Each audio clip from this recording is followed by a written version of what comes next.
Quand j'ai commencé à faire de la photographie, dans les années 80, en 81 exactement, il y a eu ce projet de l'hôpital de jour. Donc ils ont décidé d'ouvrir un peu l'institution au monde extérieur et de faire entrer comme ça, par mi-temps, des artistes.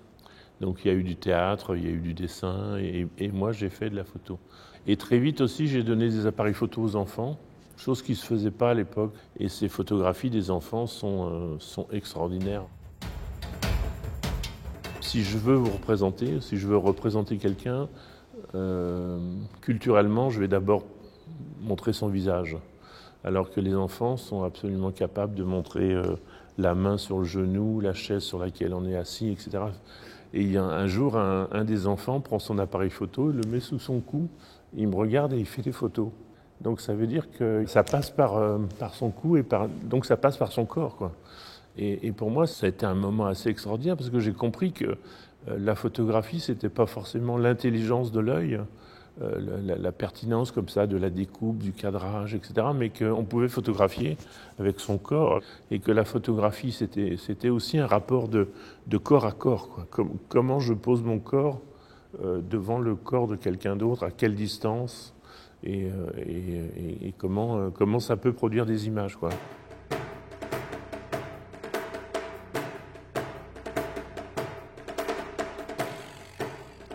Il y a mon temps à moi, et puis il y a le temps des modèles. Et donc cette extension du temps, ou cette abolition du temps, enfin, pour moi, c'est vraiment un outil aujourd'hui. Parce que j'essaye d'amener les gens dans ce rapport-là. Par exemple, c'est assez extraordinaire que 3 femmes, pendant 3 ans, acceptent que je les photographie régulièrement sans savoir ce qu'on allait faire, tu vois. Et c'était une question qui était récurrente, quoi. Mais qu'est-ce qu'on va faire de ça? Et moi je disais mais je sais pas, on sait pas. Et petit à petit ça fonctionne, quoi.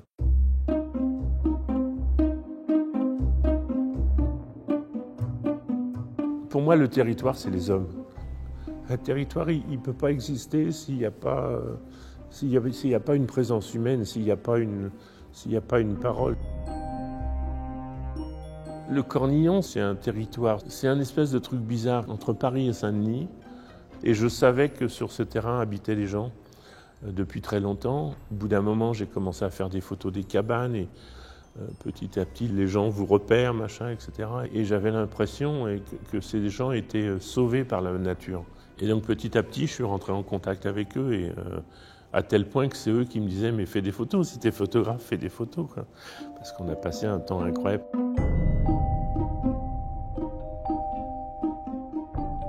Dès le début, et je voulais faire des petits tirages qui font 9 cm sur 12 cm pour pouvoir les donner aux gens. C'est de l'ordre de l'album de famille, en fait. Donc ça m'intéresse. Ça m'intéresse que les gens puissent utiliser les images qu'on fait ensemble, quoi. Puissent en faire quelque chose.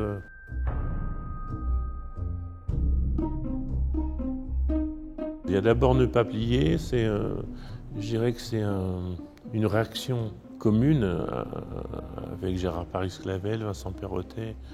Et on trouvait injuste qu'un comité de chômeurs ne puisse pas accéder à la même qualité de communication qu'un vendeur de lessive ou je sais pas quoi, ou de pâté pour chat. Donc pour un congrès, il m'avait demandé de faire des portraits. Et puis on a eu l'idée, tout de suite, de mettre ces portraits dans une manifestation. C'est ce qu'on voit là. Donc moi, ce que j'essaye de trouver, c'est ça, c'est ce moment où ce travail, où les gens, à un moment donné, peuvent s'instituer, peuvent se dire, ben voilà, je suis capable, enfin j'existe, je suis capable d'utiliser mon image, d'utiliser mon visage pour exprimer quelque chose. Donc ce moment-là où les gens s'instituent, pour moi, c'est quelque chose d'important.